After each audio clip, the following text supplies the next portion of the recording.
సెలవిస్తూ ఉండగా అదే గ్రంథములో మరి వినువారు, చదువువారు, గ్రహించువారు ధన్యులు అని సెలవిచ్చిన వాక్యాన్ని బట్టి ఈ సమయంలో మరి సేవకుడు, దైవదాసుడు మరి వాక్యం అందించబోతుండగా పాల్ ప్రశాంత్ మన మధ్యలో ఉండగా మరి శుభములను తెలియజేస్తూ ఇప్పుడు ఈ సమయంలో మరి మనకు ప్రకటన గ్రంథాన్ని అందించడానికి చాలా సంసిద్ధంగా ఉన్నందుకు దేవునికి వందనాలు చెల్లిస్తూ వారికి సమయాన్ని మరి కేటాయిస్తున్నాం, వారికి సమయాన్ని ఇస్తున్నాం.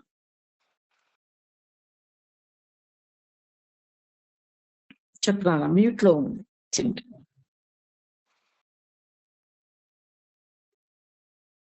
చింటూ మ్యూట్ లో ఉన్నావు నానా?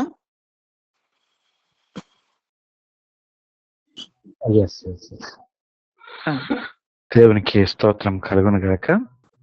మీ అందరికీ ప్రభువైన యేసుక్రీస్తు నామములో వందనాలు తెలియచేస్తూ ఉన్నాను. ప్రకటన గ్రంథం 14వ అధ్యాయము మొదటి 5 వచనాలు మనము ధ్యానం చేశాం. దేవుడు అద్భుతంగా మనతో మాట్లాడడం జరిగింది. అక్కడ మరి సియోను పర్వతం మీదకి గొర్రెపిల్ల దిగి రావడాన్ని మనం చూసాము. అంటే ఇది దాదాపు ఫైనల్ స్టేజ్కి వచ్చేసాం అన్నమాట. ఇది కాకపోతే ఈ తర్వాతి అధ్యాయాల్లో ఏంటంటే ఈ ఫైనల్ స్టేజ్కి రాకంటే ముందు మళ్ళీ ఏం జరిగే ఇంకొంచెం డిస్క్రిప్టివ్ గా వ్రాయబడి ఉంటుంది. అందుకని నేను ఎప్పుడు చెప్తా ఉంటాను, ప్రకటన గ్రంథము ఒక క్రానలాజికల్ ఆర్డర్ లో రాయబడలేదు కాబట్టి మనం దీన్ని చదివేటప్పుడు ఒక అధ్యాయం తర్వాత మరొక అధ్యాయం జరిగింది అని మనం అనుకోకూడదు. వాటిని మనందరం కూడా ప్యారలల్ గా పెట్టి చూసుకొని అంచనా వేసుకొని చదువుతూ ఉండాలి. సో 14వ అధ్యాయంకి వచ్చేసరికి సియోను పర్వతం మీద గొర్రెపిల్ల అంటే యేసుక్రీస్తు ప్రభువు వారి 2వ రాకడ అన్నది వచ్చేసింది. సో ఇప్పుడు ఆయన ఏం చేస్తున్నాడంటే ఆయన ఈ లోకంలో మిగిలినటువంటి వారందరికి కూడా తీర్పు తీర్చడానికి ఆయన సిద్ధంగా ఉన్నాడు. ఈయన తీర్పు తీర్చడం కంటే ముందు యుద్ధం కూడా జరగబోతుంది. ఇవన్నిటిని కూడా మనం తెలుసుకోబోతున్నాము. సరే, ఇప్పుడు మనము ఒకసారి 6వ వచనం నుంచి చదువుకుందాం. అప్పుడు మరి ఒక దూతను చూచితిని, అతడు భూనివాసులకు అనగా ప్రతి జనమునకు, ప్రతి వంశమునకును, ఆయా భాషలు మాట్లాడు వారికి, ప్రతి ప్రజకును ప్రకటించినట్లు నిత్య సువార్త తీసుకొని ఆకాశ మధ్యమున ఎగురుచుండెను. దేవునికి స్తోత్రం. ఇప్పటి వరకు మనము బైబిల్లో యేసుక్రీస్తు ప్రభువుల వారి కంటే ముందు బాప్తిసం ఇచ్చే యోహాను, అంతకంటే ముందు ప్రవక్తలు, అంతకంటే ముందు నోవహు, అబ్రహాం లాంటి వాళ్ళు, ఆ తర్వాత అపోస్తలు, వీరందరూ కూడా సువార్త చెప్పడం మనం చూసాం. మనందరికి కూడా సువార్త చెప్పడం అంటే ఏంటి అన్నది కూడా తెలుసు. మనం ఇప్పటి వరకు కూడా ఎప్పుడు దేవదూతలు సువార్త చెప్పడం మనం చూడలేదు. కానీ ఈ సందర్భంలో ఇక్కడ మనం చూసినట్లయితే ఒక దూత సువార్త చెప్పడాన్ని మనం చూస్తున్నాం. ఇది కొంచెం బైబిల్లో మనం ఇక్కడ ఇదివరకు ఎక్కడ మనం చూడలేదు. దేవదూతలు కనపడిన సందర్భాలు చాలాసార్లు చూసాము. దేవదూతలు ప్రత్యక్షమై మనుషులతో మాట్లాడిన సందర్భాలు, ఇంటరాక్ట్ చేసినటువంటి సందర్భాలు చాలా చూసాం మనం. కానీ దేవదూతలు మనుషులకు సువార్తను ప్రకటించడం మాత్రము చాలా విడ్డూరంగా అనిపిస్తుంది. అంటే మనము ఇక్కడ దీన్ని ఎక్కడ చూడలేదు. మరి దేవదూతలు మనుషులకి సువార్త ప్రకటించాల్సినటువంటి అవసరత ఎందుకు వచ్చింది? దేవదూతల్ని పంపించి దేవుడు సువార్తను ఎందుకు చెప్పిస్తున్నాడు అన్నది మనం ఇక్కడ అర్థం చేసుకోవడానికి ప్రయత్నించాలి. అయితే ఇక్కడ దేవదూత ప్రకటించేటటువంటి సువార్త కూడా ఎలాంటి సువార్త అని వ్రాయబడిందంటే నిత్య సువార్త అని వ్రాయబడింది. మనం జాగ్రత్త చదివితే ఆయా భాషలు మాట్లాడు వారికి ప్రతి ప్రజకును ప్రకటించినట్లు నిత్య సువార్త తీసుకొని ఆకాశ మధ్యమున ఎగురుచుండెను. ఆకాశమును ఎగురుతూ ఒక హెలికాప్టర్ కనుక ఏ విధంగా తిరుగుతూ, అంటే ఆకాశంలో అటు ఇటు తిరుగుతూ ఉంటుందో, పైన ప్రజలందరూ కింద నుంచి చూస్తుంటే పైకి ఆకాశంలో హెలికాప్టర్ కానీ విమానం కానీ ఎలా కనపడదో, అదే సాదృశ్యంగా ఈ దేవదూత ఆకాశంలో అటు ఇటు ఎగురుతూ తిరుగుతూ ప్రజలందరికీ, భూమి మీద ఉన్నటువంటి మనుషులందరికీ స్వార్థ ప్రకటించేటటువంటి దృశ్యాన్ని మనం చూస్తూ ఉన్నాం. అంటే దీని అర్థం ఏంటంటే దేవుడు యేసుక్రీస్తు ప్రభువుల వారు తాను అంతిమంగా కోత కోయడానికి ముందు, అంతిమంగా తీర్పు తీర్చడానికి ముందు మరలా ఇంకా కూడా ప్రజలు మారాలి, ప్రజలు ఇంకా నా పక్షానికి రావాలి అని చివరి ప్రయత్నం చేస్తున్నట్టుగా మనం చూస్తున్నాం. చివరి సువార్త. ఇదే నిత్య సువార్త. ఇదే చివరి సువార్త. ఇక్కడ 3 దేవదూతలు మనం ఒకదాని తర్వాత ఒకటి దేవుని గురించినటువంటి ప్రకటన చేయడాన్ని మనం చూస్తూ ఉన్నాము.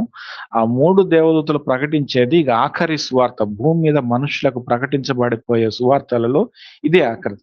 ఇప్పటి వరకు సువార్త ఎవరు ప్రకటించారంటే మొట్టమొదటి మరి 3.5 సంవత్సరాలలో ఈ 1,44,000 మంది పరిశుద్ధులు ప్రకటించారని మనం చూస్తా ఉన్నాము. ఆ తర్వాత వీరు భూమి మీద నుంచి ఎత్తబడ్డారు. ఇప్పుడు పరిశుద్ధ దేవుని పర్వతం మీద గొర్రెపిల్లతో సహా ఉన్నారు. వారు కొత్త పాట పాడుతున్నారు. కొత్త కీర్తన పాడుతున్నారు. వారికి వచ్చినటువంటి ఆ కీర్తన మనుషుల్లో ఇంకెవరికి రాదు అని మనం చూస్తా ఉన్నాము. ఇప్పుడు వారితో పాటు ఉన్నటువంటి యేసుక్రీస్తు ప్రభువుల వారు సియోను పర్వతం మీదకి వేంచేసి ఉండగా, ఒకవైపేమో దేవదూత యేసుక్రీస్తు ప్రభువుల వారి సమక్షంలోనే, అంటే యేసుక్రీస్తు ప్రభువుల వారు భూమి మీద నిలిచి ఉండగానే, గొర్రెపిల్ల భూమి మీద నిలిచి ఉండగానే ఏమవుతుందంటే ఈ సువార్త ప్రకటన జరుగుతుంది. అప్పటి వరకు యేసుక్రీస్తు ప్రభువుల వారు ఈ భూమి మీదకి వచ్చి సువార్త ప్రకటించారు. ఆయన తర్వాత ఆయన శిష్యులు ప్రకటించారు. ఇప్పుడు దేవదూతలు ప్రకటిస్తున్నాయి. అయితే మనం అర్థం చేసుకోవాల్సింది ఏంటంటే, దేవదూత ప్రకటిస్తున్నటువంటి సువార్త, ప్రస్తుతం మనం ప్రకటిస్తున్నటువంటి సువార్త, ఈ 2 ఒకటి కాదు. బైబిల్ గ్రంథంలో మార్గము యేసుక్రీస్తు ఒక్కడే అయినప్పటికిని, ఆయన ద్వారా తప్ప మరి ఎవరి ద్వారా కూడా, దేని ద్వారా కూడా పరలోకము సంభవించదని మనకు తెలుసు. అయితే ఈ మార్గము ఆయనే అయ్యుండగా, ప్రజలతోటి దేవుడు మాత్రము ఆయా సమయాల్లో ఆయా విధాలుగా వ్యవహరించాడు. అంటే మనుషుల నాగరికతకు తగినట్లుగా, మనుషుల వ్యవహార శైలికి తగినట్లుగా, మనుషులకు అర్థం కావాలని దేవుడు మనుషులకు తగినట్లుగా వారితో వ్యవహరించినటువంటి విధానాన్ని మనం చూస్తున్నాం. ఫర్ ఎగ్జాంపుల్, మనము మామూలుగా సువార్త మనం ఏం ప్రకటిస్తామండి? మనం సాధారణంగా సువార్త ఏం ప్రకటిస్తామంటే, మన కొరకు యేసుక్రీస్తు ప్రభువుల వారు చనిపోయారు. ఆయన మన కొరకు రక్తం కార్చాడు. ఆ రక్తం వల్లనే మన పాపాలు కడగబడుతున్నాయి. మన పాపములకు విమోచన లభిస్తుంది. మనలను ఆయన విడిపించాడు. ఆయనే మార్గం, ఆయనే సత్యం, ఆయనే జీవము. ఆయన మరణించి, చనిపోయి, పాతిపెట్టబడి 3వ దినం తిరిగి లేచాడు. మరణాన్ని జయించి తిరిగి లేచాడు. కాబట్టి ఆయన్ని నమ్ముకోండి. ఆయన్ని నమ్ముకుంటే మీరు పరలోకానికి వెళ్తారు. నమ్మకపోతే మీరు నరకానికి వెళ్తారు అని మనం సువార్త ప్రకటిస్తా ఉంటాం. మనం అంటే ఒక్కొక్కరు ఒక్కొక్క రకంగా ప్రకటించిన బేసిక్ గా ఉండేటటువంటి కాన్సెప్ట్ అయితే ఇదే. మనం ప్రకటించేటటువంటి సువార్త ఇదే. అయితే మరి మనం అయితే ఇది ప్రకటిస్తున్నాము. ఇప్పుడు బైబిల్ గ్రంథంలో నోవహు కూడా సువార్త ప్రకటించినట్లుగా ఉంది. నోవహు మరి ఓడను కట్టేటప్పుడు కూడా, ఓడను కట్టే టైంలో సువార్తను ప్రకటించినట్లుగా పత్రికల్లో వ్రాయబడి ఉంది. మరి నోవహు ఏమని సువార్త ప్రకటించుంటాడు? నోవహు కూడా యేసుక్రీస్తుని నమ్ముకోండి మీరు, యేసుక్రీస్తు మరి గొప్ప దేవుడు, ఆయనే మార్గం, ఆయనే సత్యము, ఆయన కార్చిన రక్తం ద్వారానే మనందరం కూడా, మనకి పాపక్షమాపణ లభిస్తుంది, మన పాపములు మనం కడగబడకపోతే పరలోకం వెళ్ళము, కాబట్టి ఆయన యందు విశ్వాసం ఉంచండి అని ఆయన ప్రకటించుంటాడని మనం అనుకోవాలంటే, అప్పటికి అసలు యేసుక్రీస్తు ప్రభువుల వారు మరి సిలువ వేసిపడి చనిపోలేదు. యేసుక్రీస్తు ప్రభువుల వారు వధింపబడనే లేదు. యేసుక్రీస్తు ప్రభువు వారు రక్తం కార్చనే లేదు. మరి రక్తం కార్చకంటే ముందు నోవహు రక్తం కార్చినట్లుగా ఎలా ప్రకటించగలుగుతాడు? చూడండి, అంటే నోవహు ప్రకటించినటువంటి సువార్త కాస్త భిన్నంగా ఉండుంటుంది. అంటే ఏదో వేరేది కాదు. అంతిమంగా వీళ్ళందరూ కూడా ప్రకటించే కాన్సెప్ట్ ఒకటే. కానీ అప్పుడు ప్రజలకు ప్రకటించినటువంటి విధానం వేరుంటుంది. అంటే దేవుడిని అడ్రెస్ చేయటంలో ఒక విధానం ఉంటుంది. ఇప్పుడు ఒక విధానంలో ఉంటుంది. అబ్రహాముకి అంటే రక్షింపబడటానికి మార్గమైనటువంటి యేసుక్రీస్తు బయలుపరచబడినటువంటి విధానము ఆయా కాలాలను బట్టి మారుతూ ఉంది అని మనం అర్థం చేసుకోవాలి. ఇంకా ఉదాహరణ మీకు అర్థమయ్యేటట్టు చెప్తా. ఆదాము అవ్వలు ఏదెన్ తోటలో ఉన్నప్పుడు వారికి దేవుడు వారు రక్షింపబడాలి అంటే, మరి వారి రక్షణ కొరకు దేవుడు చేసిన ఏర్పాటు ఏంటంటే, ఆల్రెడీ వాళ్ళని రక్షించుకునే ఉన్నారు. రక్షింపబడిన స్థితిలోనే ఆదాము అవ్వలు ఉన్నారు. అందుకనే వారు ఏదెన్ తోటలో ఉన్నారు. దేవుడు వారికి ఒకటే ఒక కండిషన్ పెట్టాడు. ఏంటంటే, నువ్వు ఈ తోటలో ఏదన్నా చేయొచ్చు, ఎక్కడికన్నా పోవచ్చు, ఏ చెట్టు కిందన్నా పడుకోవచ్చు, ఏమన్నా ఆడుకోవచ్చు, ఏ జంతువుతో ఏమన్నా చేసుకోవచ్చు, ఏ చెట్టు వృక్ష ఫలాన్నైనా తినొచ్చు మీరు, కానీ అదిగో ఆ మంచి చెడుల వివేకమునిచ్చే వృక్ష ఫలాన్ని మాత్రం తినొద్దు అన్నాడు. అంటే there was only one condition. ఏంటి అంటే, ఆ మంచి చెడుల వృక్ష ఫలాన్ని మీరు తినొద్దు అన్నాడు. తినకుండా ఉన్నంత వరకు రక్షింపబడిన స్థితిలో ఉంటారు. తిన్న దినాన రక్షణను కోల్పోతారు. Simple gospel. ఒకటే సువార్త. ఏంటంటే ఆయన గొప్ప దేవుడు. ఆ గొప్ప దేవుడు ఒక కండిషన్ పెట్టాడు. ఆ ఒక్క కండిషన్ ని మీరు ఫుల్ఫిల్ చేయగలిగితే మీరు రక్షింపబడతారు. ఫుల్ఫిల్ చేయలేకపోతే రక్షణను కోల్పోతారు. సో ఇక్కడ దురదృష్టవశాత్తు ఆదాము హవ్వలు ఏం చేశారంటే దేవుడు పెట్టినటువంటి ఆ ఒక్క చిన్న కండిషన్ కూడా వాళ్ళు ఫుల్ఫిల్ చేయలేక పాపంలో పడిపోయినట్లుగా ఉంది. ఇకపోతే నోవహుకు వచ్చినప్పుడు నోవహు విషయంలో నోవహుకు దేవుడు చెప్పింది ఏంటంటే ఓడను నిర్మించి ఓడలోకి ప్రవేశిస్తే రక్షింపబడతారు. ఓడలోకి ప్రవేశించకపోతే నా మాట వినకపోతే మీరు రక్షింపబడరు. అంటే చూడండి, దేవుడు నోవహుకి ఒక పని చెప్పాడు. ఆ పని చేస్తే రక్షణ, చేయకపోతే రక్షణ లేదు. ఆదాము హవ్వలకి దేవుడు ఒక పని చెప్పాడు. ఏంటంటే ఒక చేయొద్దు అన్నటువంటి నియమం చెప్పాడు. అంటే లోబడి ఉండమని చెప్పాడు. లోబడితే రక్షణ, లోబడి ఉండకపోతే శిక్ష. లోబడి ఉండకపోతే మరి రక్షణను కోల్పోతారు. అంటే ఆదాము విషయంలో ఒక రకంగా ఉంది. ఆదాముకి ఏమో ఆజ్ఞను అతిక్రమించకుండా ఉండడమే వారి రక్షణకు ఆధారంగా ఉంది. ఇప్పుడు నోవహు దగ్గరకు వచ్చేసరికి దేవుడు చెప్పిన పనికి లోబడి ఆయన చెప్పిన పని చేయటం అంటే యాక్షన్స్, క్రియలు కనపడుతున్నాయి. అక్కడేమో విధేయత కనపడుతుంది. అక్కడ ఆదాము విషయంలో రక్షణకు మూలము విధేయత అయితే, నోవహు విషయంలో రక్షణకు మూలము కార్యం అంటే క్రియలు. నోవహు యొక్క క్రియలు. నోవహు పని చేస్తే రక్షణ.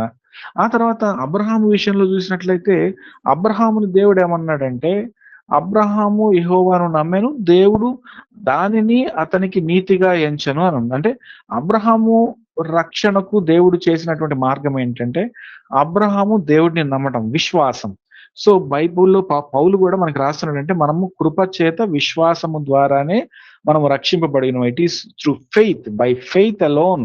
విశ్వాసము ద్వారా మాత్రమే మనం రక్షింపబడి ఉన్నాము అని చెప్తా ఉంటాడు. సో చూడండి, ఇక్కడ విషయం ఏమో పాత నిబంధనలో ఒకలాగా ఉంది. మరి కొత్త నిబంధనలో ఇప్పుడు పౌలు చెప్పేటటువంటి విషయం ఏంటంటే మనము కేవలం విశ్వాసము ద్వారా రక్షింపబడ్డాము అని వ్రాయబడి ఉంది. అదేంటండి, విశ్వాసం ఒక్కటే ఉంటే సరిపోద్దా? క్రియలు ఉండకూడదా? బైబిల్లో క్రియలు లేని విశ్వాసం మృతం అని ఉంది కదా, కేవలం నేను నమ్ముకున్నానంటే సరిపోద్దా అని చాలా మంది అడుగుతారు. అయితే బైబిల్ ఏం చెప్తుందంటే రక్షింపబడడానికి నువ్వేం చెయ్యలేవు. నువ్వేదో చేసి నీ రక్షణను సంపాదించుకోలేవు. You cannot earn your salvation by your works. నీవు ఏం చేసినా రక్షణను నీ సొంతం చేసుకోలేవు. రక్షణ అన్నది నీకు ఉచితంగా ఇవ్వబడింది. కేవలము నీవు ఆ రక్షణ దేవుడు ఇస్తాడని విశ్వసించడం ద్వారా నీవు రక్షింపబడతావు అనేటటువంటి సువార్తను మనం వింటున్నాం. సో మనకు దక్కినటువంటి సువార్త, అపోస్తలుడైనటువంటి పౌలు మనకు చెప్పినటువంటి సువార్త ఏంటి అంటే మనము విశ్వాసము ద్వారా మాత్రమే రక్షింపబడుతున్నాము అని చెప్తూ ఉన్నాడు. మరి బాప్తిస్మం తీసుకోవాలి కదా. ఎవరు ఇంకా మ్యూట్ చేయలేదండి, ఒకసారి మ్యూట్ చేయండి. ఎవరు మ్యూట్ చేయలేదు, చూసుకోండి ఒకసారి. ఎవరు హేమలత అని రాసింది, ఎవరు అదొకసారి మ్యూట్ చేయండి.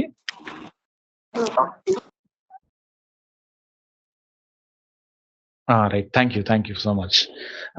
ఏం లేదు అంటే పిన్ డ్రాప్ సైలెన్స్ ఉంటుంది.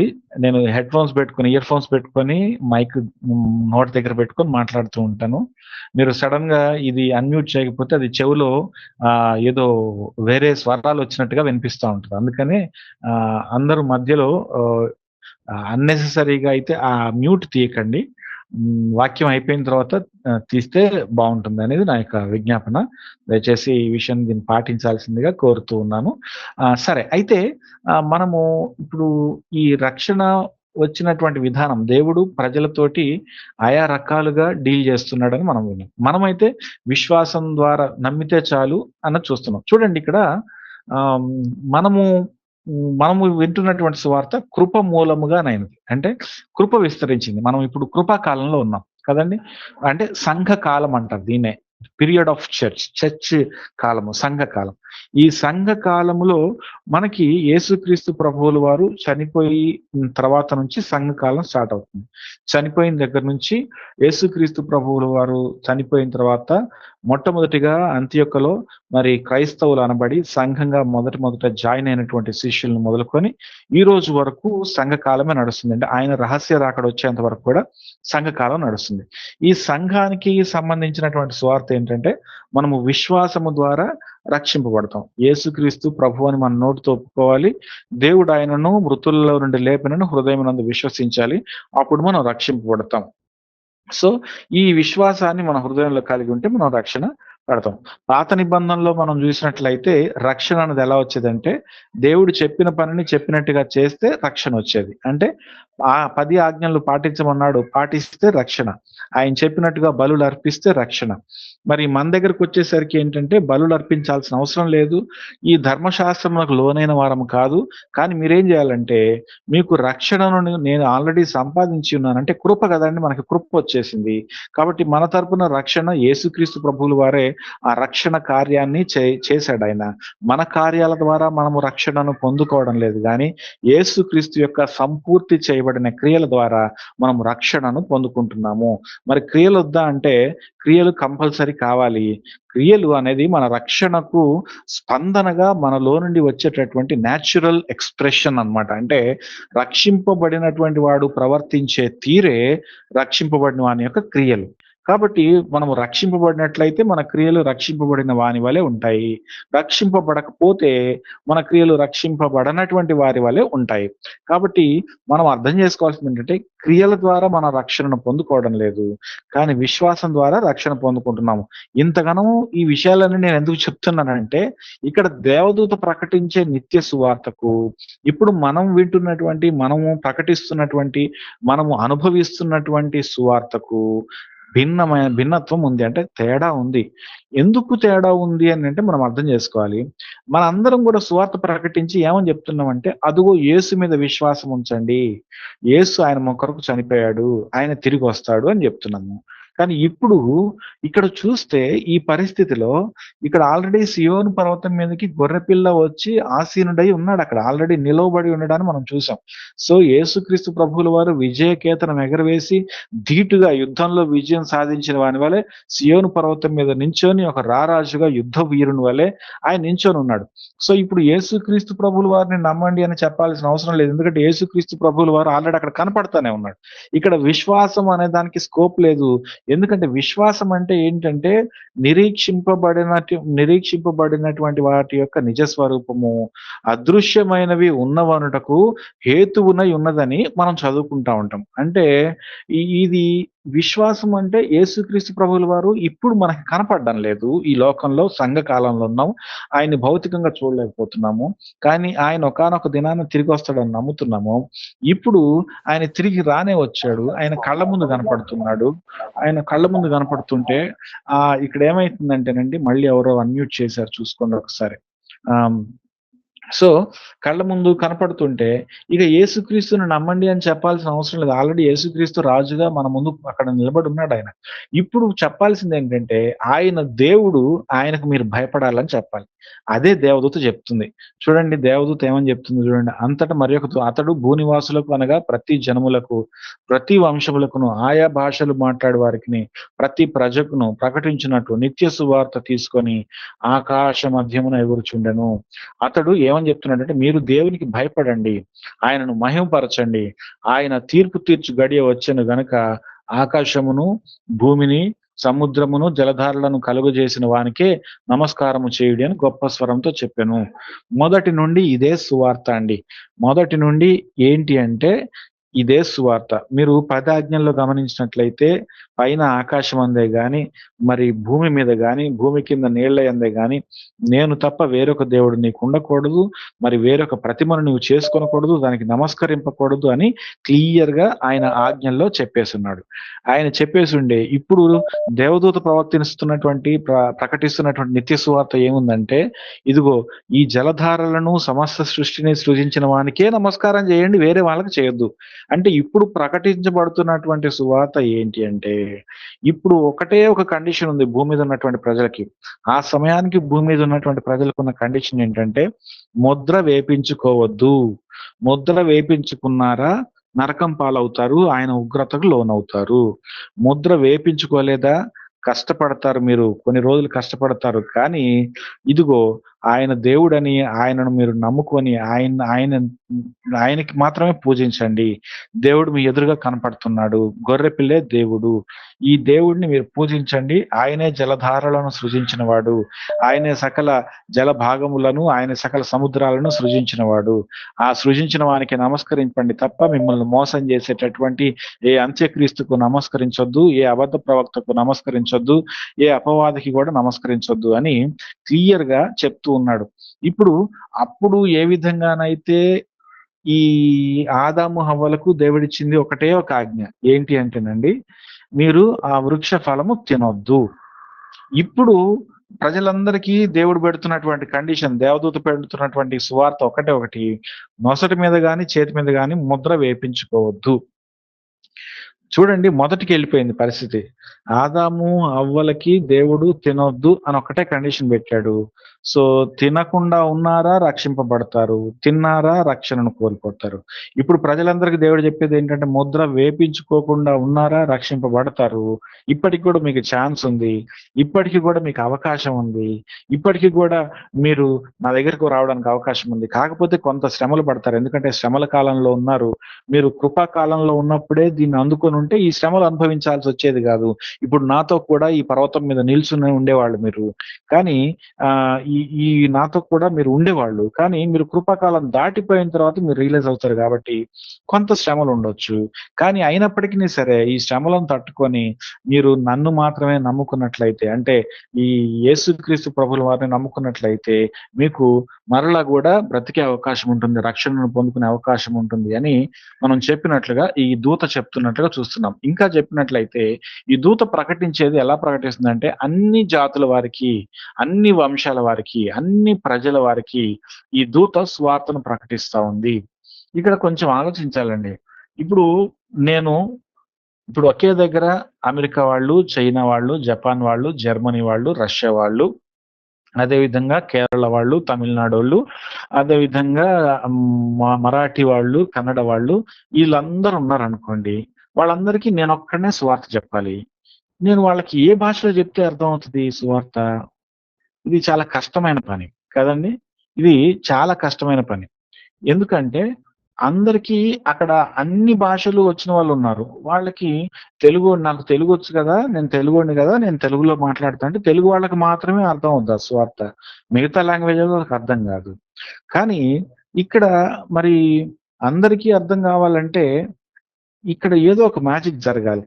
ఏం మ్యాజిక్ జరగాలి చెప్పండి? అంటే మనం ఆలోచిస్తే ఈయన ఒకేసారి అన్ని భాషలు మాట్లాడగలగాలి ఈ దేవదూత. ఇది సాధ్యం అవుతుందా ప్రాక్టికల్ గా? అవ్వదు. ఎందుకంటే ఒక్కసారికి ఒక్క మాటే బయటకు వస్తుంది, ఒక్క భాషలోదే బయటకు వస్తుంది. లేదంటే వరుసగా అనువాదాలు పెట్టాలి, అన్ని భాషలో ట్రాన్స్లేటర్స్ ఉంటే గానీ అది వేరే భాషలోనికి అవుతుంది. సో ఇది ఎలా జరుగుతుంది అంటే, ఇక్కడ మనం అర్థం చేసుకోవాల్సింది సరిగ్గా ఇలాంటి సంఘటనే కొత్త నిబంధనలో కూడా జరిగింది. ఎప్పుడు అంటే ఈ పెంతెకోస్తు అన్నటువంటి దినమున ఆ రోజున ఈ శిష్యులు 120 మంది మేడగదిలో కూర్చొని ఎదురు చూస్తా ఉన్నారు పరిశుద్ధాత్మ కొరకు. వారి మీద పరిశుద్ధాత్మ మరి అగ్ని జ్వాలల వల్ల విభాగింపబడి, నాలుకల వల్ల విభాగపడి వాలినప్పుడు వారందరూ కూడా అన్య భాషలలో మాట్లాడసాగిరి అని మనం చూస్తున్నాము. అయితే అక్కడ జరిగిన అద్భుతం ఏంటంటే, ఇక్కడ వీళ్ళు మాట్లాడిన దానికంటే కూడా ఎంఫసిస్ జనాలకు వినపడినటువంటి దాని గురించి ఉంది. అక్కడ ఒక అద్భుతం జరిగింది. అక్కడ చుట్టుపక్కల వీళ్ళు భాషల్లో మాట్లాడటాన్ని వింటున్నది ఎవరు అంటే, అక్కడ కూడా అన్ని రకాల దేశాల వాళ్ళు ఉన్నట్లుగా చూస్తున్నాం. ఒకసారి చదువుదామా అపోస్తలుల కార్యంలో? సందర్భం వచ్చింది కాబట్టి ఒకసారి ఇది కూడా చూద్దాము. అపోస్తలుల కార్యములు 2వ అధ్యాయము ఇక్కడ 7-8 వచనం చదువుకుందాం. అంతటా అందరూ విభ్రాంతి నొంది, ఎక్కడ 6 నుంచి చదువుకుందాం. ఈ శబ్దము కలగగా జనులు గుంపులుగా కూడి వచ్చి ప్రతి మనుష్యుడు తన స్వభాషతో వారు మాటలాడుట విని కలవరపడిరి. అంతటా అందరూ విభ్రాంతి నొంది ఆశ్చర్యపడి, ఇదిగో మాటలాడుచున్న వీరందరూ గలిలయులు కారా? మనలో ప్రతివాడు తాను పుట్టిన దేశ భాషతో వీరు మాటలాడుట మనము వినుచున్నామే. ఇక్కడ చాలా జాగ్రత్తగా ఉంటుంది. గలిలయులు మాట్లాడుతున్నారు, వీళ్ళందరూ శిష్యులు మాట్లాడుతున్నారు. శిష్యులు అన్య భాషల్లో అంటే వీళ్ళు ఏ భాషలో మాట్లాడుతున్నారో పక్కన పెడతాము. వీళ్ళందరూ మామూలుగా వీళ్ళకి వచ్చినటువంటి హిబ్రూ భాషలోనే మాట్లాడుతున్నారు అనుకుందాము. లేదంటే గ్రీకు భాషలో మాట్లాడుతున్నారు అనుకుందాము.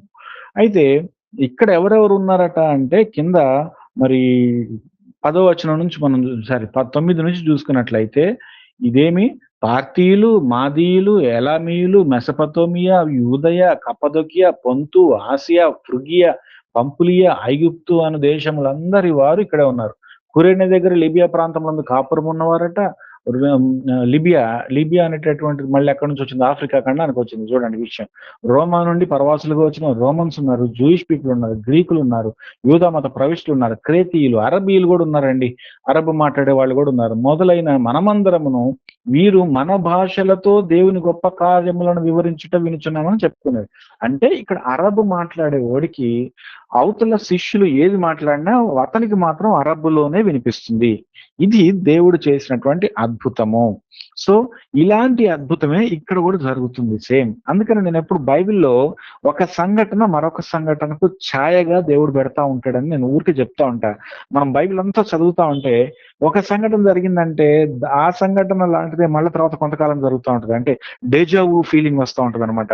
ఇది ఎక్కడో జరిగిందే ఇలాగా అనేటటువంటి, ఇలాగే సేమ్ జరిగిందే, ఇలాంటి మూమెంటే ఎక్కడో జరిగిందే అన్న ఆలోచన వస్తూ ఉంటది. ఇక్కడ దేవదూత నిత్య స్వార్థ ప్రకటిస్తుంది, కానీ అన్ని సకల జాతి ప్రజలకు ప్రకటిస్తుంది. అంటే ఈ ప్రకటించేటటువంటి భాష ఒక్కటైనప్పటికీ వినిపించేటప్పటికి మాత్రం మారిపోతుంది. దేవునికి స్తోత్రం కలుగును గాక.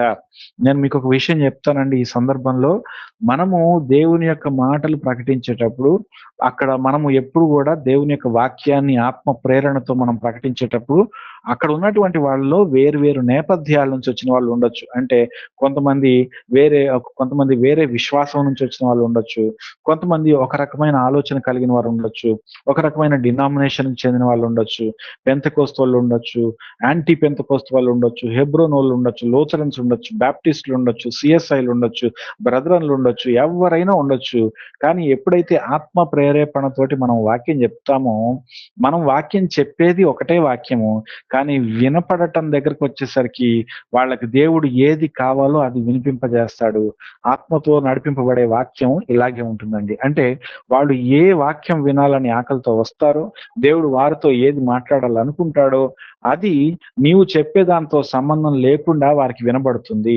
అంటే దేవుడు నువ్వు ఏది చెప్పినా దాని వారికి అర్థమయ్యేలా తను డ్రైవ్ చేయాలనుకున్నటువంటి పాయింట్ ని ఆయన చేస్తా ఉంటాడు. అందుకని మీరు ఎప్పుడైనా వాక్యం చెప్పినప్పుడు, మనం చెప్పినప్పుడు కొన్నిసార్లు మనకి నచ్చదు. అంటే మనం సంతృప్తిగా ఉండం.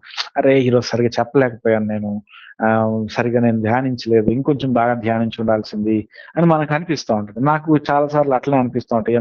ఎన్నిసార్లు చెప్పినా సరే అయ్యో ఇంకొక రోజు టైం తీసుకొని ఉంటే ఇంకా బాగా చెప్పుండేవాడినేమో, ఇంకొక 5-6 గంటలు బైబిల్ చదివితే ఇంకా బాగా చెప్పుండేవాడినేమో, సంతృప్తి లేకుండా ఉంటది. కానీ ఎవరో వచ్చి మన దగ్గరకు వచ్చి, అయ్యగారు లేదంటే బ్రదర్ మీరు ఫలానా పాయింట్ చెప్పారు, అది నాకు బాగా గుచ్చుకుందండి, చాలా నాకు తెప్పరిల్లినట్టు అయింది హృదయం, నా జీవితంలో మార్పు కలిగింది అంటారు. మనం ఆశ్చర్యపోతాం. అరే నేను ఈ విషయం చెప్పానా, వారికి అర్థమయ్యేట్లు చెప్పానా, నాకు నచ్చలేదే, నేను చెప్పింది నాకు అర్థం కాలేదే అనుకుంటాం. ఈ మధ్యలో మన నోట నుండి వెళ్ళినటువంటి మాట ఇంకొకరికి ఉపయోగకరంగా చేసేటటువంటి ఆ అద్భుతం ఎవరు చేస్తున్నారంటే మనలో నివసించినటువంటి దేవుడు చేస్తూ ఉన్నాడు. హల్లెలూయా. కాబట్టి ఈ విషయాన్ని మనం అర్థం చేసుకొని, ఇదంతా ఎందుకు గుర్తు చేశానంటే ఇక్కడ ఇది ప్రాక్టికల్ గా ఎలా జరుగుతుందో కూడా మనం పిక్చరైజ్ చేసుకోవాలి. అప్పుడే మనకి ఆ సినారియో, ఆ దృశ్యము అర్థమవుతుంది. దేవదూత ఎగురుతూ, అంటే గాల్లో ఎగురుతూ ప్రకటిస్తా ఉంటుంది. సరే దేవదూత కాబట్టి స్వరం చాలా పెద్దగా ఉంటుంది అనుకుందాం. మరి స్వరం చాలా పెద్దగా ఉండి ప్రకటిస్తుంటే జనాలందరికీ అర్థం కావాలి అంటే దేవదూత ప్రకటించినటువంటిది జనాలందరికీ వారి వారి భాషలో వినపడుతుంది అన్న విషయాన్ని మనము చూసుకుంటున్నాం. అయితే ఈ దేవదూత ఏమని ప్రకటిస్తుందంటే, ఆయన తీర్పు తీర్చి గడియ వచ్చును, God is the judge, God is just అని చెప్పేసి ఈ దేవదూత ప్రకటిస్తుంది. మొదటి నుండి కూడా ఆయన ఒకటే చెప్తున్నాడు, నేనే మీకు దేవుడను, నేనే మీకు దేవుడను, నేను తప్ప వేరొక దేవుడు మీకు ఉండకూడదు. ఎందుకు అంటే ఆయన తయారు చేసినటువంటి పిల్లలు మనం. ఆయన సృష్టించి ఆయన తయారు చేసినటువంటి పిల్లలమైనటువంటి మనము ఆయన్ని దేవుడిగా గుర్తుపట్టకుండా కనిపించినటువంటి బొమ్మనల్లా పట్టుకొని ఇదే నా దేవుడు అని అంటుంటే ఆయన కోపం రాదండి? అందుకని మొదటి నుంచి ఉన్నటువంటి సువార్త అంటే నిత్య సువార్త అంటే పౌలు ప్రకటించిన సువార్త కంటే ముందు నుంచి ఉండి ఎప్పటికీ ఉండేటటువంటి సువార్త ఏంటి అంటే దేవుడే, నేనే దేవుడు, యేసే దేవుడు. అంటే ఇక్కడ మనము మన కాంటెక్స్ట్ లో యేసే దేవుడు అనుకుంటున్నాము.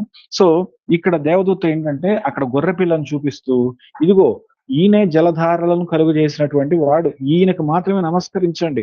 మీరు ఇదిగో బబులోను మహావేశ్యను మీరు దేవుడు అనుకుంటున్నారేమో, లేదంటే ఆ మహాఘట సర్పాన్ని మీరు దేవుడు అనుకుంటున్నారేమో, లేదంటే ఆ ప్రతిమను మీరు దేవుడు అనుకుంటున్నారేమో, లేదంటే యెరూషలేము దేవాలయాన్ని పట్టుకొని మీరు దేవుడు అనుకుంటున్నారేమో, లేదంటే ఇంకెవరినో ప్రవక్తను చూసి మీరు దేవుడు అనుకుంటున్నారేమో.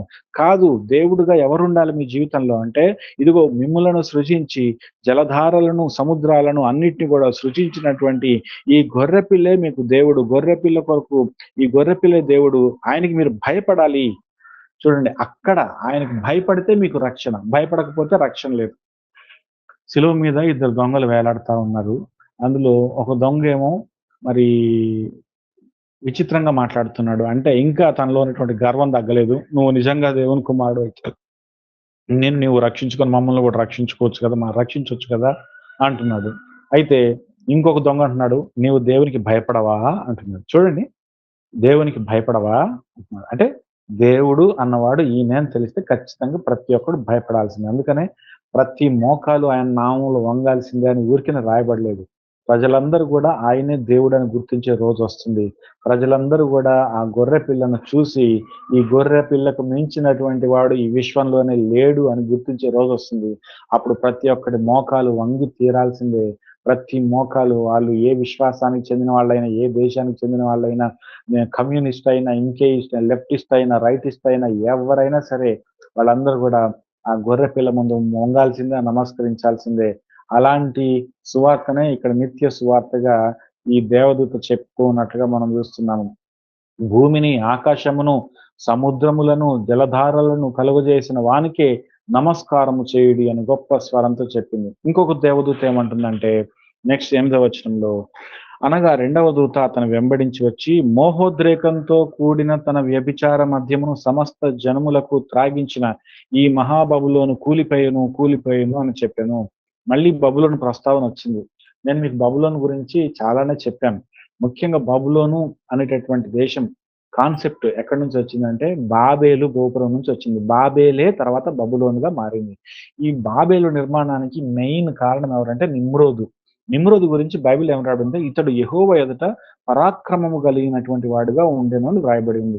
కానీ ఇంగ్లీష్ ట్రాన్స్లేషన్స్, అసలైనటువంటి హీబ్రూ ట్రాన్స్లేషన్స్ లో మనం చూస్తే యెహోవా ఎదుట అంటే దాని అర్థము అక్కడ యెహోవాకు వ్యతిరేకంగా అని వ్రాయబడింది.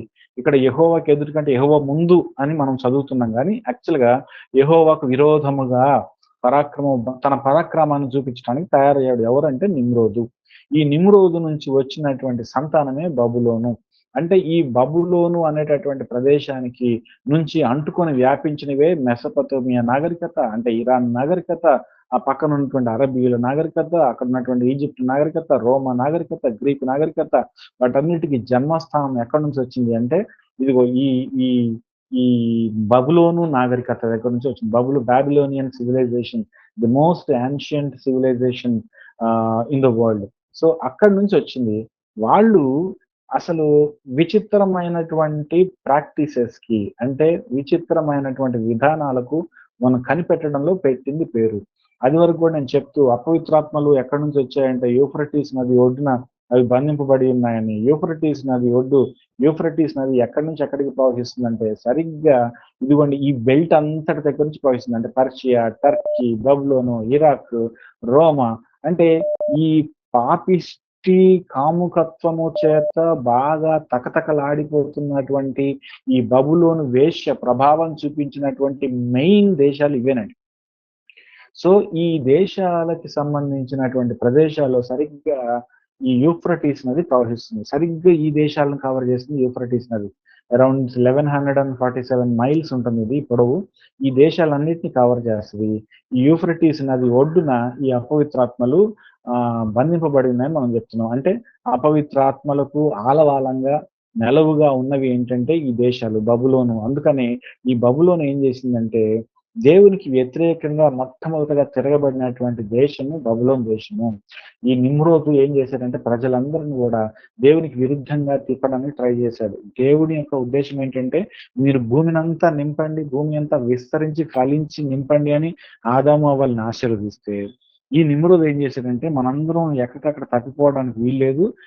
ఒక దగ్గరే ఉండాలి. అప్పటికప్పుడు కలుసుకోవాలి మనము అని చెప్పేసి ఒక పెద్ద గోపురం కట్టుకుందాము. గోపురం కట్టుకొని మనం ఎక్కడికి తప్పిపోయినా ఈ గోపురం చూసి మళ్ళీ వచ్చేటట్టు ఉండాలి అని చెప్పేసి దాన్ని కట్టడానికి ప్రయత్నిస్తే బాబేలు గోపురాన్ని దేవుడు దాన్ని మధ్యలోనే ఆపేసినట్టుగా చూస్తున్నాం. ఎందుకంటే that was not the will of God. దేవుడు ఏంటంటే భూమి అంతా నింపాలని ప్రయత్నిస్తూ ఉంటే, అంటే భూమి అంతా తన ప్రజలను నింపి సాతానుకు స్థావరం లేకుండా చేయాలని దేవుడు ప్రయత్నిస్తుంటే, వీళ్ళు ఏం చేస్తున్నారంటే ఒక దగ్గరే మూకుమ్మడిగా ఉండి, ఒక దగ్గరే ఉండి ఏ భాషలు వ్యాపించకుండా, ఏ నాగరికతలు వ్యాపించకుండా ఒకే దగ్గరికి కట్టుబడి ఉండాలని దేవుడికి విరుద్ధమైన ఆలోచనను ఇంప్లిమెంట్ చేయడానికి, అమలు చేయడానికి కంకణం కట్టుకున్నటువంటి వాడు నిమ్రోదు. అందుకని నిమ్రోదు దేవుడికి మొట్టమొదటిగా విరోధంగా ప్రవర్తించిన వాడు.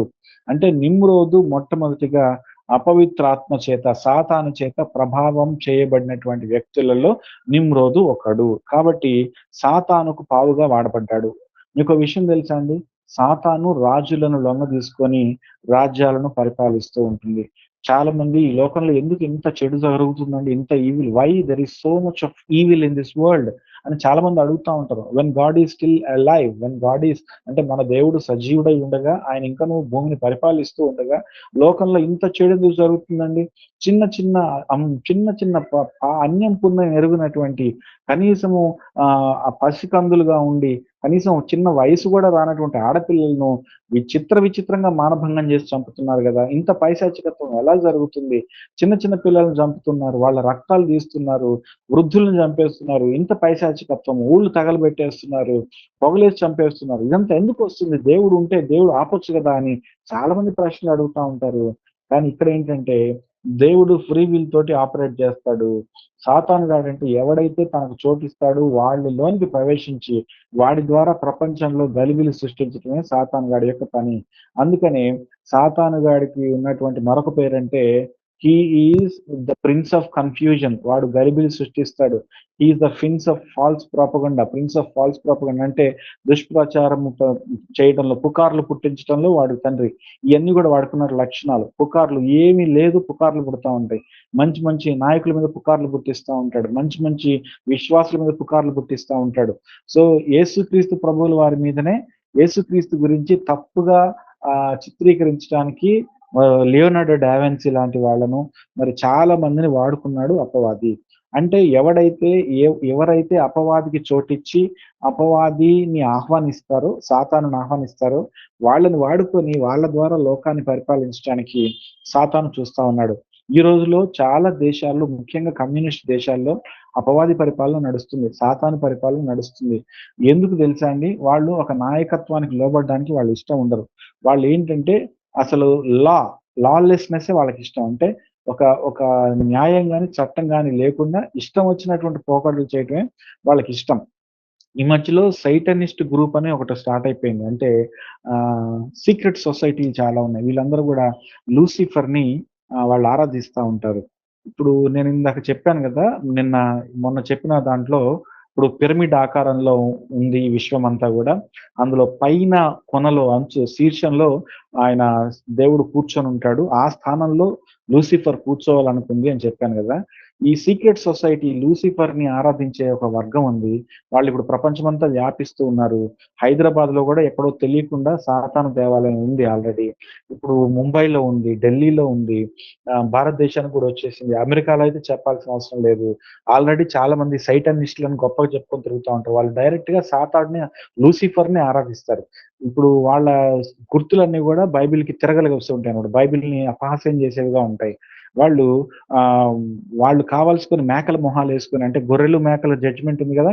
మేము అవును మేకలమే అయితే ఏంటి ఇప్పుడు అన్నట్టుగా వాళ్ళు ఆ మొహాలేసుకొని తిరుగుతా ఉంటారు. వాళ్ళకున్నటువంటి రహస్యమైనటువంటి కార్యకలాపాల్లో భాగంగా చిన్న చిన్న పిల్లల్ని చంపేస్తా ఉంటారు. పాగానిజం అంటే ఏంటంటే దేవుడికి పిల్లల్ని బలివ్వటం కోసం విచ్చలవిడి శృంగారం చేయడం. ఎవరితో పడితే వాళ్ళని రేప్ చేసేసి వాళ్ళకి పిల్లల్ని కనేయటం. ఆ పుట్టిన పిల్లలు ఎవరికి పిల్లలో తెలీదు కాబట్టి, ఆ పిల్లల మీద ఎవరికీ మమకారం ఉండదు కాబట్టి వాళ్ళని వాళ్ళు అనుకుంటున్నటువంటి దేవుడికి బలిగా అర్పించడం. ఇది పాగనిజం, సైటనిజం. సాతానుగాడు పిల్లల రక్తం తాగాలనుకుంటున్నాడు. సాతానుగాడు అలాంటి దానికి ఎవరైతే తనకు స్థానం ఇస్తారో అలాంటి వాళ్ళని ఉపయోగించుకోవాలనుకుంటున్నాడు. కాబట్టి ఈ ప్రపంచంలో చాలా మంది నియంతృత్వ, నిరంకుశ నేతలు కూడా సాతాను చేతి కిందకి వెళ్ళిపోయారు. మనం చూస్తున్నాం చాలా మంది ఇప్పుడు రష్యా అధ్యక్షుడైన పుతిన్ కావచ్చు, లేదంటే ఇంకా కొరియా అధ్యక్షుడైనటువంటి కిమ్ కావచ్చు, చాలా మంది నిరంకుశ నియంత నేతలు ఉన్నారు వీళ్ళందరూ కూడా. వీళ్ళు పైకి మామూలుగా కనపడతారు కానీ they are really operated by the Satan. Especially కూడా ఈ లోకాన్ని అణిచివేయాలి, బాంబులేసి చంపేయాలి అన్నటువంటి ఆలోచనతో ఉంటారు. మొత్తం మా అధీనంలోకి తెచ్చుకోవాలి, నియంతలాగా వ్యవహరించాలి అని అనుకునేటటువంటి పరిస్థితిని మనం చూస్తూ ఉన్నాం. సో ఇలాంటి పరిస్థితిలో ఉన్నటువంటి, ఇలాంటి సాతానుకు లోనైపోయినటువంటి ఈ ఈ ఇదంతా కూడా ఈ బబులోన్ అన్నది కేంద్రంగా ఉంది. బబులోను నుండి ఈ కల్చర్ అంతా కూడా, సైటానిక్ కల్చర్ అంతా కూడా మొదలైంది. అంటే దేవుడిని అపహాస్యం చేసే కల్చర్, దేవుడికి విరోధంగా పనిచేసే కల్చర్ మొదలైంది. అందుకని బబులోను, ఈ అసలు వ్యభిచారం అంటే ప్రపంచానికి నేర్పించింది బబులోను. ఈ విధంగా అందుకని బబులోనుని మహావేశ్య అన్నాడు. మామూలు వేశ్య కూడా కాదు, మహావేశ్య. అంటే ఈ బబులోను అనేటటువంటి పట్టణంలో లేనటువంటి పర్వర్షన్ అంటూ లేదు. ఈ బబులోను గురించి ఇంకా చాలా బైబిల్ గ్రంథంలో చూస్తే రాయబడి ఉంటుంది. మనం బబులోను గురించి సెపరేట్ గా ఎప్పుడైనా మెడిటేట్ చేసుకుందాము. Will come to know many more things then we can expect ever. So ఇది, మరియు ఇప్పుడు 9వ వచనం చూస్తున్నాం. మరియు వేరొక దూత అనగా 3వ దూత వీరి వెంబడి వచ్చి గొప్ప స్వరంతో ఇలాగ చెప్పును, ఆ క్రూర మృగమునకును గాని దాని ప్రతిమకు గాని ఎవడైనను నమస్కారం చేసి తన నొసటి అందేమి చేతి మీదనేమి ఆ ముద్ర వేయించుకొనిన ఎడల ఏమీ కలవపడకుండా దేవుని ఉగ్రత పాత్రలో పోయబడిన దేవుని కోపమైన మద్యమును వారు త్రాగును. దీని గురించి నేను ఆల్రెడీ ఇందాకే చెప్పేశాను. సో ముద్ర వేసుకోవద్దు అని చెప్తున్నాడు. ముద్ర వేసుకోకుండా ఉంటే దేవునికి లోబడినట్టు, దేవుడిని గుర్తించినట్టు, దేవుడిని ఆరాధించినట్టు లెక్క. సో ఈ ముద్ర వేయకుండా ఉండటంలో ఏం కనపడుతుంది అన్నది 12వ వచనంలో చివరిలో చూస్తున్నాము. దేవుని ఆజ్ఞలను, యేసును గూర్చిన విశ్వాసమును గైకొనుచున్న పరిశుద్ధుల ఓర్పు ఇందులో కనపడును. సో వీళ్ళని ఏమంటారంటే, ఇక్కడున్న పరిశుద్ధులను ట్రిబ్యులేషన్ సైన్స్ అంటారు. అంటే శ్రమలలో పరిశుద్ధులుగా ఉంటున్నటువంటి వారు అని అంటారు. అంటే వీరెవరు అంటే, వీరు ఎత్తబడకుండా విడువబడిన వారే, కానీ ఆ తర్వాత దేవుణ్ణి తెలుసుకొని పరిశుద్ధమైన జీవితం జీవించడానికి నిర్ణయించుకొని ఎన్ని శ్రమలనైనా మేము తట్టుకుంటాము. మళ్ళీ ఎవరు మ్యూట్ తీశారండి ఒకసారి చూడండి. సరే, అయితే తీసుకొని ఎన్ని శ్రమలనైనా తట్టుకొని మేము ఉంటాము అని నిలబడి ఆ వేదనలనైనా భరించడానికి సిద్ధపడిపోయి ఆ వేదనలను సంతోషంతో భరిస్తున్నటువంటి వాళ్ళని దేవుడు ఇప్పుడు ఏమని పిలుస్తున్నాడంటే పరిశుద్ధులు అని పిలుస్తున్నాడు. అంటే దే ఆర్ యాక్సెప్టెడ్ టు. అంటే ఇక్కడ ఈ ట్రిబ్యులేషన్ పీరియడ్ లో, మహాశ్రమల కాలంలో కూడా దేవుడు తన కొరకు కొంతమంది రెమినెంట్ ని ఉంచుకుంటున్నాడు. తన కొరకు నిలబడేటటువంటి వాళ్ళ కోసం ఎదురు చూస్తున్నాడు. అలాంటి వాళ్ళని కూడా ఆయన పొందగలుగుతూ ఉన్నాడు అని మనం చూడాలి. సో సో ఇవన్నీ కూడా మనము చూస్తూ ఉన్నాము. సో అంటే ఈ పరిస్థితి వరకు కూడా ఏమవుతుందంటేనండి, ఇంకా ఎవరైనా వస్తారేమో అని ఎదురు చూస్తూ ఉన్నాడు వీళ్ళందరినీ కూడా. ఆ తర్వాత 13వ వచనంలో అంతటా ఇప్పటి నుండి ప్రభువునందు మృతి నందు మృతులు ధన్యులని వ్రాయమని పరలోకము నుండి ఒక స్వరము చెప్పగా వింటిని. నిజమే, వారు తమ ప్రయాసములు మాని విశ్రాంతి పొందుదురు, వారి క్రియలు వారి వెంట పోవునని ఆత్మ చెప్పుచున్నాడు. సో ఈ అంత్యకాలంలోకి వచ్చేసరికి ఇప్పుడు విశ్వాసం కాదు ఇక్కడ పనిచేయాల్సింది. అర్థమవుతుందండి? ఇందాక నేను చెప్పాను, విశ్వాసము మనకి అందించబడిన సువార్త ఏంటంటే మనం విశ్వసిస్తే రక్షింపబడతాము. కానీ ఇప్పుడు వీళ్ళకి విశ్వాసంతో పని లేదు. ఎందుకంటే యేసుక్రీస్తు ఎదురుగా కనపడుతున్నాడు. మరి వీళ్ళు ఏం చేస్తే రక్షింపబడతారు అంటే, వీళ్ళు ఇప్పుడు క్రియలు చేస్తే రక్షింపబడతారు. మనమేమో క్రియల ద్వారా రక్షింపబడలేదు, కానీ వీళ్ళు మాత్రం క్రియల ద్వారా రక్షింపబడతారు. ఏంటి ఆ క్రియ అంటే, ఆ ముద్ర వేపించుకోకుండా ఉండడమే క్రియ. ముద్ర వేపించుకోకపోతే వీరందరూ నీతిమంతులుగా తీర్చబడుతున్నారు. ఇప్పుడు వారు ఇప్పటివరకు ప్రయాసపడ్డారు, వాళ్ళు ఎన్ని శ్రమలు పడ్డారో మనకు తెలియదు, కానీ ఆ ప్రయాసములన్నీ మాని విశ్రాంతి పొందుదురు. వారి క్రియలు వారి వెంట పోవును.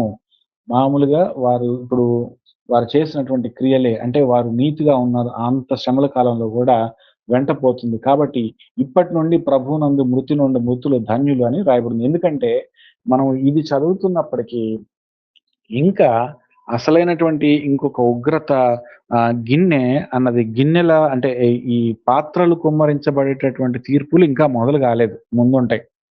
సో మనం ఇప్పటి వరకు ముద్రలకు సంబంధించినటువంటి తీర్పులు చూసాము, బూరల తీర్పులు చూసాము, పాత్రల తీర్పులు ఉంది, కానీ మనం మధ్యలో అసలు ఆ ధ్యాసే మర్చిపోయాము. ఈ మధ్యలో ఇదంతా కూడా వేరే లోకంలోకి వెళ్ళిపోయినట్లుగా ఉంది, కానీ ఇంకా పాత్రల తీర్పు ఉందన్న విషయాన్ని మనం గుర్తుపెట్టుకోవాలి. అయితే దాని గురించి కూడా చెప్తున్నాడు. ఎందుకంటే అది మరీ ఘోరంగా ఉండబోతుంది. గొర్రెపిల్ల సియోను పర్వతం మీద ఉన్నాడు. ఒకవైపు మళ్ళీ ఈయన పంట కోయాలని ఆలోచిస్తున్నాడు. ఈ పాత్రల తీర్పు ఉన్నప్పుడు ఎలా ఉంటుందో అన్నది కూడా మనం తర్వాత చదవబోతున్నాం. సో మరియు నేను చూడగా ఇదిగో తెల్లని మేఘము కనపడెను. మనుష్య కుమారుని పోలిన ఒకడు ఆ మేఘం మీద ఆసీనుడై ఉండెను. ఆయన శిరస్సు మీద సువర్ణ కిరీటము, చేతిలో వాడిగల కొడవలి ఉండెను.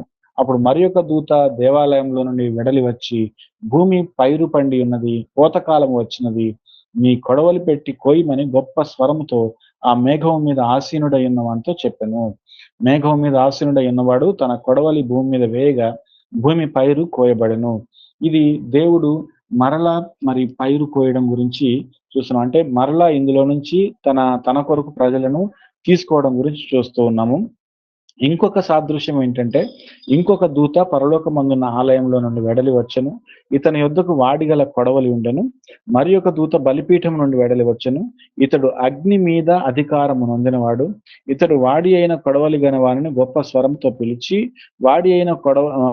భూమి మీద ఉన్న ద్రాక్ష పండ్లు పరిపక్వమైనవి, వాడి అయిన నీ కొడవలి పెట్టి దాని గెలలు కోయమని చెప్పెను. కాగా ఆ దూత తన కొడవలి భూమి మీద వేసి భూమి మీద ఉన్న ద్రాక్ష పండ్లను కోసి దేవుని కోపమును ద్రాక్షల పెద్ద తొట్టిలో వేసెను. ఆ ద్రాక్షల తొట్టి పట్టణమునకు వెలుపల త్రొక్కబడెను. 100 కోసుల దూరము గుర్రముల కళ్ళెము మట్టుకు ద్రాక్షల తొట్టిలో నుండి రక్తము ప్రవహించెను. ఇక్కడ 2 కోతలు చూస్తున్నాం మనం. 2 పారాగ్రాఫ్స్, 2 కోతలు. ఒకటేమో మామూలు రెగ్యులర్ పంట పైరు గురించి మాట్లాడుతున్నాడు. ఇంకొకటేమో ఎక్స్క్లూజివ్ గా ద్రాక్ష పంట గురించి మాట్లాడుతున్నాడు.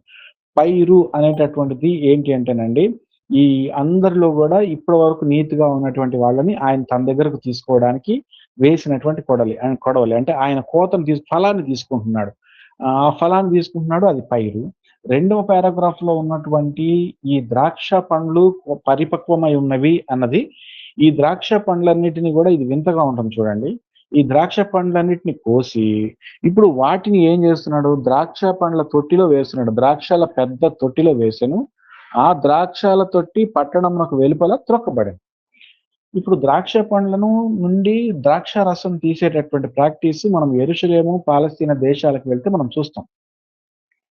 మామూలుగా వాటిని ఎలా చేస్తారంటేనండి, ఇట్లనే తొట్టిల్లో వేస్తారు. చిన్నప్పుడు ఒక సండే స్కూల్ పాట ఉండేది, పాలస్తీనా పిల్లలము పాలస్తీనా మా దేశం అని చెప్పేసి మెలమెలలు మెరిచే ద్రాక్ష పండ్లు తొట్టిలో వేసి తొక్కేదమని చిన్నప్పుడు పాడేవాళ్ళు. మంచి పాట. ఇప్పుడు ఇట్లా తొక్కుని పడితే మంచి ద్రాక్ష రసం ఏంటంటే అది రక్తంలాగా ప్రవహిస్తూ ఉంటది. అది ప్రవహిస్తూ ఉంటే ఆ గాడులలో నుండి ప్రవహిస్తే దాన్ని పట్టుకొని దాన్ని మళ్ళీ ఇంకా ఫర్మెంట్ చేసి దాన్ని శుద్ధి చేసి ద్రాక్ష రసంగా వాడతారు.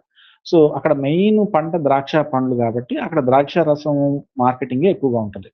సో ద్రాక్ష పండ్ల నుంచి ద్రాక్ష రసం తీసే ప్రాసెస్ ఎలా ఉంటుందంటేనండి, తొట్టిలో వేసి తొక్కుతారు. దేంతో తొక్కుతారు?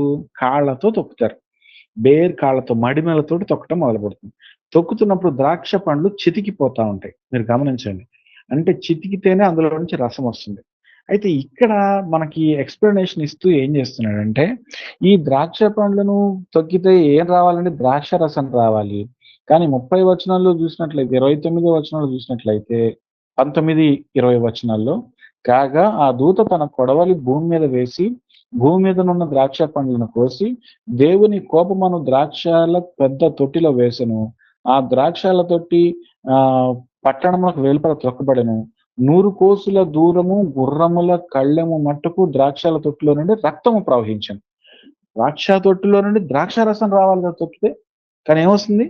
రక్తం వస్తుంది. అంటే దీని అర్థం ఏంటంటే లోపల వేయబడినవి నిజమైన ద్రాక్ష పండ్లు కావు ఇవి. ద్రాక్ష పండ్లుగా పోల్చబడినటువంటి మనుషులు. యాక్చువల్‌గా అయితే ఇదే మనము అర్మగెద్దోను యుద్ధం అంటారు. హర్మగెద్దో యుద్ధం. సో, ఈ యుద్ధానికి సంబంధించి ఇక్కడ దృశ్య రూపకంగా ఫిగరేటివ్ స్పీచ్‌లో చెప్తూ ఉన్నాడు. ఇది యాక్చువల్‌గా దీన్ని యుద్ధము అని అనటానికి లేదండి. ఎందుకంటే యుద్ధం అంటే ఇరువైపులా ప్రాణాలు పోవాలి. ఇరువైపులా పోరాటం ఉంటది. కానీ ఇది యాక్చువల్‌గా యుద్ధం కాదు. It's a total dominative war by God. దేవుడు యుద్ధం చేస్తే ఎలా ఉంటదో మనం ఇక్కడ చూస్తాం. ఇంకా ఎదుటోడుకి ఛాన్స్ ఉండదు. అంటే యువతల దేవుడి సైన్యంలో ఇంకా చనిపోవడం గాని, ఎవరైనా గాయపడటం గాని అలాంటియేం ఉండవు. కానీ ఎదుటి వాళ్ళు మాత్రం ఒక్కసారిగా వైప్ ఔట్ అయిపోతారు. అంటే ఒక్కడు కూడా మిగలకుండా అయిపోతారు. మరి ఈ ద్రాక్షల తొట్టిలో వేసినటువంటి ఈ ద్రాక్ష పండ్లన్నీ ఎవరు అని అడిగితే, ఈ తర్వాత అధ్యాయాల్లో మనకి ఇంకా క్లియర్‌గా అర్థమవుతది. బట్ ఇప్పుడు నేను బ్రీఫ్‌గా చెప్తాను. ఇప్పుడు ఈ మహాఘట సర్పాన్ని విడుదల చేసినప్పుడు, ఈ బీస్ట్‌ని విడుదల చేసినప్పుడు, ఇది పోయి భూరాజులందరినీ సమకూర్చుకొని, తనకు మద్దతు ఇచ్చినటువంటి రాజులు, ఇప్పుడు ఆ రాజులందరినీ సమకూర్చుకొని ఒక సైన్యం తయారు చేస్తుంది. ఈ సైన్యము ఎంతమంది ఉంటారంటే తర్వాత లెక్కలు చూస్తే దగ్గర దగ్గర 200,00,00,000 మంది ఈ సైన్యం ఉంటారు. అంటే ఈ 200,00,00,000 మంది కూడా దేవుడికి విరోధంగా సాతానుతో చేయి కలిపినటువంటి వాళ్ళే. ఇది కొంచెం ఆలోచించాల్సినటువంటి విషయం. ప్రస్తుతం ప్రపంచ జనాభా 750,00,00,000 కంటే ఎక్కువగా ఉంది. 750,00,00,000లో ఇప్పుడు 200 మంది కోట్లంటే అమ్మో! ఏంటండి ఇంతమంది దేవుని ఉగ్రతకు లోనైపోతారా? వాళ్ళు నరకానికెళ్ళిపోతారా? అని మనం అనుకోవచ్చు. కానీ మనం గమనిస్తే దేవుడిని ద్వేషించే లిటరల్‌గా యేసుక్రీస్తన్న, ఈ క్రిస్టియానిటీ అన్న ద్వేషించే దేశాలు కొన్నున్నాయి. బాగా క్రిస్టియన్స్‌ని హింసించేటటువంటి దేశాల్లో ముఖ్యంగా కమ్యూనిస్ట్ దేశాలున్నాయి. మీరు చైనా, రష్యా ఇలాంటి దేశాల జనాభాను మనం చూసుకుంటే అయ్యే 200,00,00,000 వరకు అవుతున్నాయి. ఇప్పుడు చైనా జనాభానే దగ్గర దగ్గర 150,00,00,000 వరకు ఉంది. సో, ఈ రష్యా అంటే దేవుడికి వ్యతిరేకమైనటువంటి దేశాల అంటే ఇక వాళ్ళకి మారు మనసు ఉండదా అంటే లేదండి. వాళ్ళకి లేదు. వాళ్ళు పూర్తిగా సాతాను వశం చేయబడ్డారు. వాళ్ళకి దేవుడిని అంగీకరించాలన్న ఆలోచన లేదు. వాళ్ళ స్వంతమే వాళ్ళ దేవుడు. వాళ్ళ అహమే వాళ్ళ దేవుడు. అందుకనే వాళ్ళు ఎవరి మాట వినరు. నిరంకుశంగా ఉంటారు. అందుకే జర్మనీ కూడా కమ్యూనిస్ట్ దేశం. వాళ్ళు యూదుల్ని అంత అసాసినేట్ చేశారు. ఇప్పుడు నార్త్ కొరియా లాంటి దేశాలు ఇవన్నీ కూడా కమ్యూనిస్ట్ దేశాలు. వీళ్ళు జనాల మాట వినరు. అంటే వీళ్ళు నిరంకుశత్వంతోటి ఉంటారు. ఎవడిని వదిలిపెట్టినా అదే నిరంకుశత్వం ప్రదర్శిస్తారు. దేవుడంటే భయం లేదు. దేవుడంటే గౌరవం లేదు వీళ్ళకి. దేవుడికి వ్యతిరేకంగా ఉన్నటువంటి సాతానుతో చేతులు కలిపిన వాళ్ళు. అందుకనే డ్రాగన్ కంట్రీ అని దేన్నంటారంటే చైనాని అంటారు కదండీ! దాని సింబల్, దాని దేశం యొక్క మెయిన్ ఎంబ్లమే డ్రాగన్. డ్రాగన్ ఉంటది. చూడండి ఆ డ్రాగన్ అంటే క్రీస్తు విరోధి. మనకు బైబిల్‌లో కూడా డ్రాగన్ కనపడుతుంది. సో, చైనా దేశం అంతా పోద్దా అంటే చైనా దేశంలో కూడా రక్షింపబడే వాళ్ళున్నారు. అందుకని చైనాలో కూడా సువార్త ప్రకటిస్తుంది. But majority of the people won't be accepting Jesus Christ. ఎందుకంటే అక్కడున్న కల్చర్, వాళ్ళ ముందు నుంచి వేసుకున్నటువంటి బీజాలు కావచ్చు, వాటన్నిటి దృష్ట్యా వీళ్ళు ఎవరు మారరని తెలుసుకుంటుంది. సో, ఇక్కడ ఈ ఎంతమంది అక్కడ రాజులు అయితేనేమి, అధికారులు అయితేనేమి, ఈ సాతానుతో చేయగలిపి, మహాఘట సర్పంతో చేయగలిపి, ఈ హర్మగెద్దోను యుద్ధంలో యేసుక్రీస్తుతో పోరాడడానికి వచ్చేటటువంటి వాళ్ళు ఎంతమంది ఉంటారంటే దగ్గర దగ్గర 200,00,00,000 మంది ఉంటారు అని చెప్పటం జరిగింది. ఈ చెప్పటము జరిగినప్పుడు ఏమవుతుందంటేనండి, వీళ్ళందరూ కూడా ఆ ద్రాక్షల తొట్టిలో వేసి తొక్కబడతారు. అంటే ఒక్కసారిగా దేవుని చేత హతం చేయబడతారు. అది ఎలా ఉంటుంది అనంటే చూడండి ఆ రక్తం ఎంతొచ్చిందో కూడా ఒక లెక్క చెప్తున్నాడు. ఇది మరీ విచిత్రంగా ఉంది. ఎంత రక్తం అంటే 100 కోసుల దూరము. దీన్ని కరెక్ట్‌గా చెప్పాలంటే ఒక 1000 చిల్లర ఫర్లాంగులనమాట. దీన్ని ఒక లైన్‌లో చూస్తే, దీన్ని స్క్వేర్ లైన్స్‌లో చూస్తే ఎగ్జాక్ట్‌లీ 184-200 మైల్స్. 184-200 square miles. అది కరెక్ట్‌గా దేనికి సరిపోతుందంటే, ఇప్పుడు హర్మగిద్దోను లోయ ఏదైతే ఉందో, ఆ మైదానం అంతా గూడా రక్తంతో నిండిపోయే అంత రక్తము వాళ్ళ నుండి వెలువడుతుంది. అంటే అందరూ అంతమంది చనిపోతే ఎంత రక్తం కారుతుందో ఊహించుకో. అదొక నదిలాగా 200 మైళ్ళ నది ఒకసారి ఆలోచించండి. 200 మైళ్ళ కిలోమీటర్లు అంటే మైళ్ళు అంటే 1.5 మైల్స్ ఈక్వల్ సారీ 1.5 కిలోమీటర్స్ ఒక మైల్ అవుతుంది కాబట్టి సో ఇక మనం లెక్కేసుకోవచ్చు. అంత రక్తం మనుషుల నుంచి వస్తుంది. చూడండి ఇక్కడ రక్తము ఎందుకు రక్తం గురించి అంటే పాత నిబంధన గ్రంథంలో ఆదికాండంలో 3వ అధ్యాయం ఒకసారి చదువుదాం తీయండి. ఆదికాండము 3వ అధ్యాయము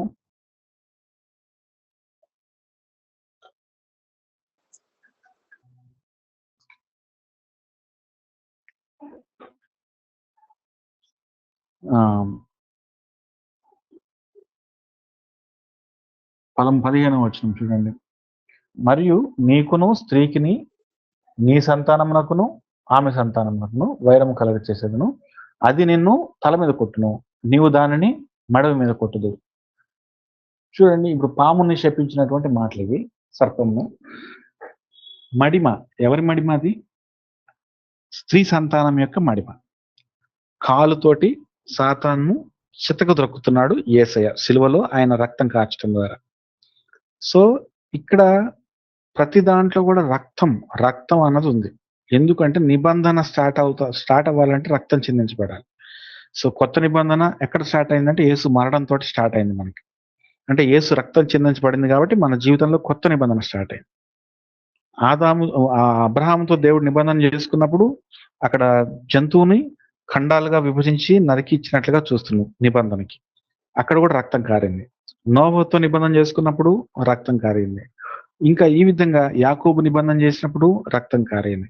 సో రక్తం లేకుండా నిబంధన లేదు.